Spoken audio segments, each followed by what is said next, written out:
Hello friends, आज हम लोग बात करने वाले हैं कूलाम के नियम की। कूलाम का नियम क्या होता है? कूलाम के नियम, कूलाम ने अपना नियम कब क्यों दिया, ठीक है। तो चूंकि कूलाम की बात करें, कूलाम्स लॉ, कूलाम का नियम,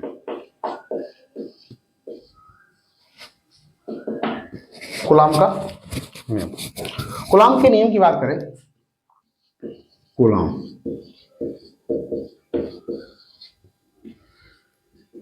कूलाम्स लॉ, कूलाम के नियम की बात करें तो कूलाम ने, चूंकि हम जानते हैं कि 1750 ईस्वी में, 1750 ईस्वी में Benjamin Franklin, Benjamin Franklin Franklin Benjamin Franklin ने 1750 ईस्वी में आवेश के बारे में पूर्णतः व्याख्या दी थी कि आवेश दो रूपों में पाया जाता है। तो इसके बाद लगभग 35 सालों बाद, लगभग 35 साल के बाद 1750 ईस्वी में, 1750 ईस्वी में फ्रांसीसी वैज्ञानिक, फ्रांसीसी वैज्ञानिक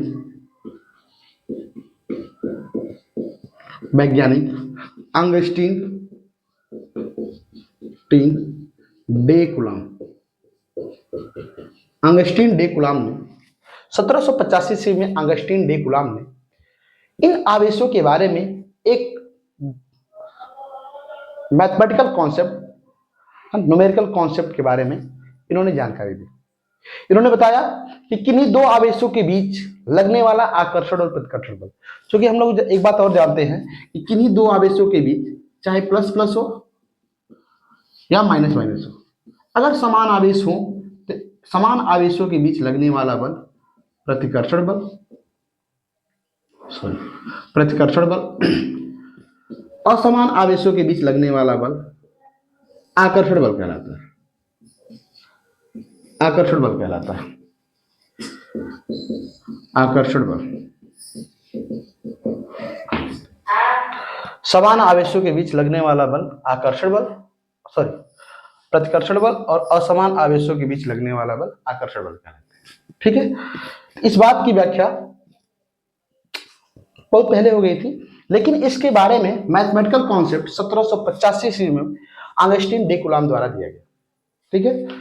तो अंगस्टीन डे कूलाम के द्वारा यह बताया गया कि किन्हीं दो आवेशों के बीच, कोई भी दो आवेश ले लेते हैं, कोई दो आवेश लेते हैं, है ना, बिना साइन के मान लेते हैं कि कोई दो आवेश है,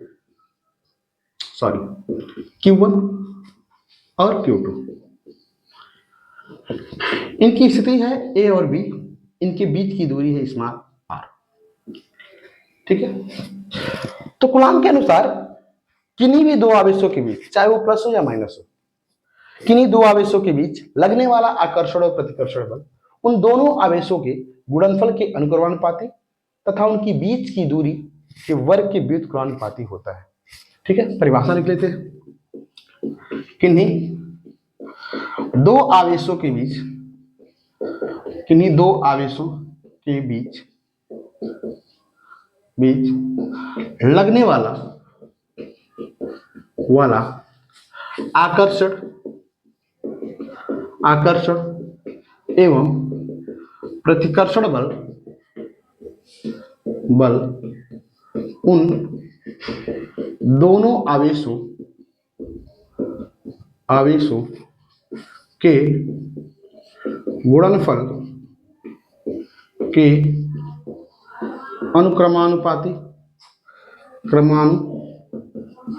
गुणनफल के अनुक्रमानुपाती तथा उनकी बीच की दूरी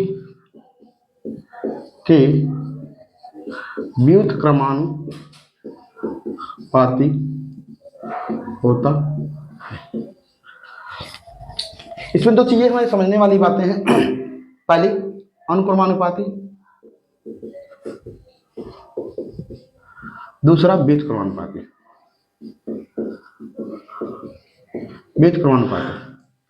अनुक्रमानुपाती का मतलब ये होता है कि यदि दो राशियां हैं A और B, तो यदि एक ही राशि में परिवर्तन होता है तो उसी के समानुपात अगर ए 2 गुना बढ़ेगा तो बी भी 2 गुना बढ़ेगा।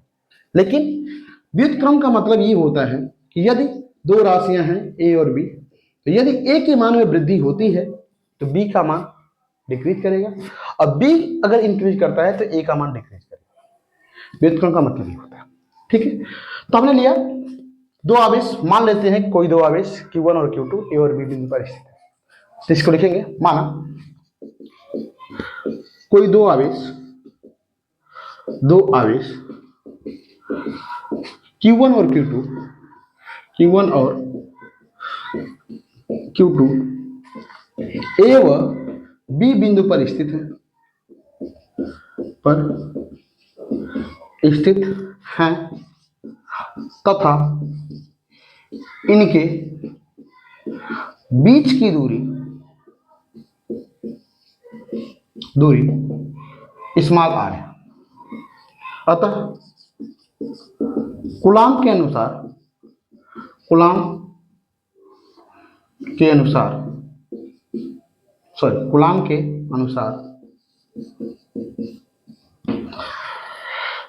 दोनों आवेशों का गुणनफल F is directly proportional Q1 Q2, समीकरण 1 कर लेंगे। दूसरे समीकरण के द्वारा F is directly proportional 1/r², और इन दोनों समीकरणों को जब हम मर्ज करते हैं, जोड़ते हैं, तो F is directly proportional Q1 Q2 upon r²। ठीक है, Q1 Q2 अपन r² प्राप्त होता है।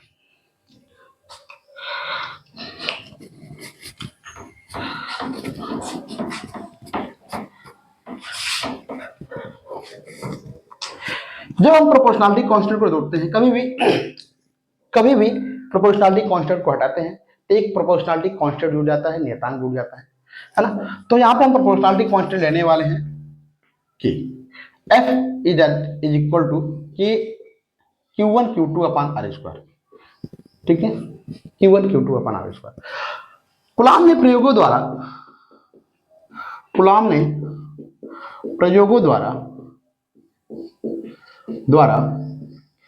K का मान 1/4 पाई एप्सिलॉन नॉट प्राप्त किया।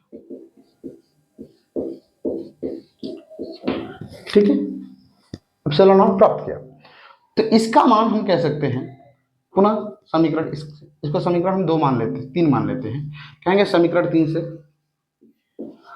से F is equal to 1/4 pi epsilon not Q1 Q2 upon r²। ठीक है, क्या देंगे, जहां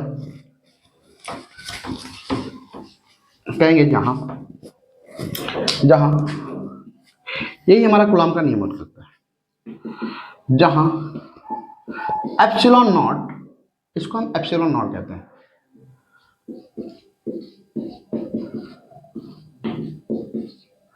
नॉट सुनने लगा होता है, इससे कह लेते हैं एप्सिलॉन नॉट, निर्वात की विद्युतशीलता है, निर्वात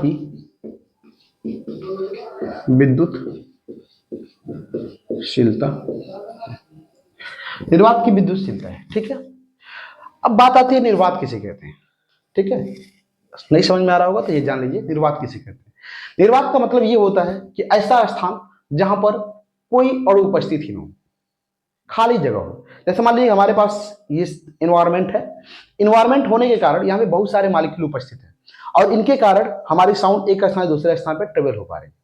परंतु अगर हम यहाँ से पूरी की पूरी हवा निकाल दें तो हमारे साउंड एक स्थान से दूसरे स्थान पर हमारी आवाज नहीं जा सकती, क्योंकि साउंड को ट्रेवल करने के लिए माध्यम की आवश्यकता होती है, और बिना माध्यम के साउंड चल ही नहीं सकती। इसी कारण से अगर मान लीजिए कि एस्ट्रोनॉट होते हैं, जब वो अंतरिक्ष में जाते हैं, स्पेस में जाते हैं, तो स्पेस में वायुमंडल न होने के कारण उनकी आवाज एक स्थान से दूसरे स्थान पर स्थानांतरित नहीं हो पाती।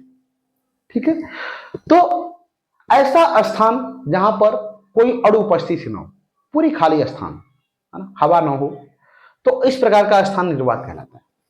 ठीक है, तो एप्सिलॉन नॉट निर्वात की विद्युतशीलता होती है। अगर कहीं आपको दिखे एप्सिलॉन, सिर्फ एप्सिलॉन, ये विद्युतशीलता को दर्शाता है, और यदि एप्सिलॉन नॉट के हो तो ये माध्यम की विद्युतशीलता होती है, किसी भी माध्यम की विद्युतशीलता होती है, शीलता, ठीक है। इसी को कहेंगे, यदि कूलाम के नियम को आगे बढ़ाते हुए, यदि दोनों आवेश आवेश किसी परावैद्युतांक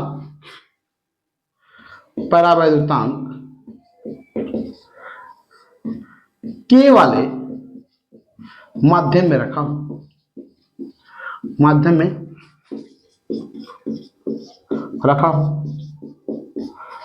इसको हम समीकरण 4 कहने वाले हैं। तो अगर के वाले माध्यम में रखा है तो यही एफ हो जाएगा, एफ के यह रिप्रेजेंट करेगा कि ये जो बल है ये किसके अंतर्गत लगने वाला है, माध्यम में आवेशों के बीच लगने वाला। तो हम यहाँ पे कहने वाले हैं 1/4 पाई एप्सिलॉन नॉट के Q1 Q2 upon R square, क्योंकि epsilon K is equal to epsilon not into K, इतना भी होता है, ठीक है। तो यहां से अगर हम निकालना चाहें, सापेक्षता निकालना चाहें, तो के बराबर हो जाता है एप्सिलॉन के upon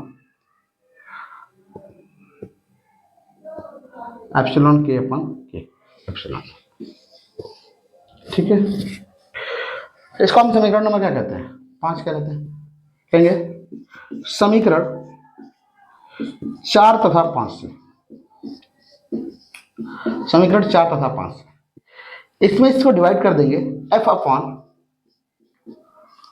F K is equal to 1/4 pi epsilon not Q1 Q2 upon R square बट्टे में 1/4 पाई एप्सिलॉन नॉट के Q1 Q2 upon R square. इससे ये पूरा का पूरा कट जाएगा, ये नीचे के बचेगा। देखिए एफ अपान एफ के बराबर 1/1 बट्टे में के, ये बचने वाला, इसका मल्टीप्लिकेशन हम यहाँ पे करा देंगे, ठीक है। इसका मल्टीप्लिकेशन हम यहाँ पे कराएंगे, तो ये हमारा बनेगा, ये हमारा बनने वाला है एफ अपान एफ के बराबर करना,